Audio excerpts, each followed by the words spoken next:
I strongly believe that President Obama was right in indicating that beside the military solution, it's needed concerted effort, including for sure also Russia and Iran. Bottom line, Russia's there and hitting what it says are ISIS positions. Do you believe that?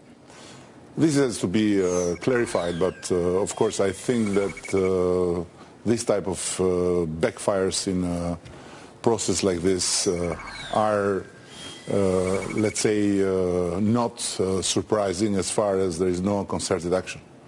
Now, you know, you spoke and speak before the United Nations. You know the president met with Vladimir Putin just a couple of days ago. Do you think Vladimir Putin raised this, that he was going to do this at that time? I cannot say what Vladimir Putin said to the president, but for sure I strongly believe that the president is right when he indicates that a concerted action is needed, because the consequences are showing to be very grave, and the fluxes of refugees are telling a big part of the story. The other part of the story is the further radicalization that can hit everywhere and everyone. But what do you make when Madeleine Albright, a former Secretary of State, says, in a sense, we were caught off guard, Prime Minister, that we should have acted and gotten our positions, our wherewithal together earlier, and that we didn't, and now we have this? She might be right.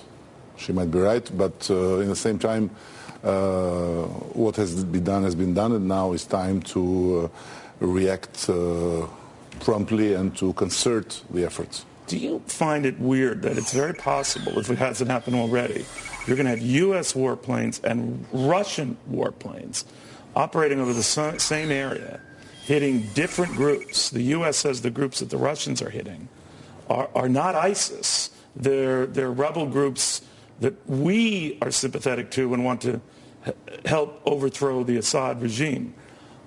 That can't be good. For sure that can be good, but at the same time it's not good either to go deeper in speculations and in predictions that may not show to be right. So, do you trust Assad? No one of a certain level of reason can trust Assad. And Vladimir Putin does. He says he is the legitimate leader. This is the problem with Putin and Putin's Russia so far. But again, I strongly believe that this all can be overcome by a concerted effort, and that's why, again, President Obama was right in saying that Russia and Iran can be very important in this. You know, a lot of his critics in the United States, including a lot of the a lot of the Republicans running to take his job, have said that he has horribly mishandled this. Yeah, because they want his job, but I think he is doing the right job for protecting the next generation. So you don't think he's been too meek and mild, the line in the sand and all that stuff doesn't bother you? No, I'm not too foxy in this. I'm very much confident that the negotiation and the agreement with Iran is what was good for U.S., what was good for the world. All right, on Syria, he did draw a famous line in the sand a couple of years back, Prime Minister. Do you think he would regret that comment today? You should ask him if he comes to talk to you.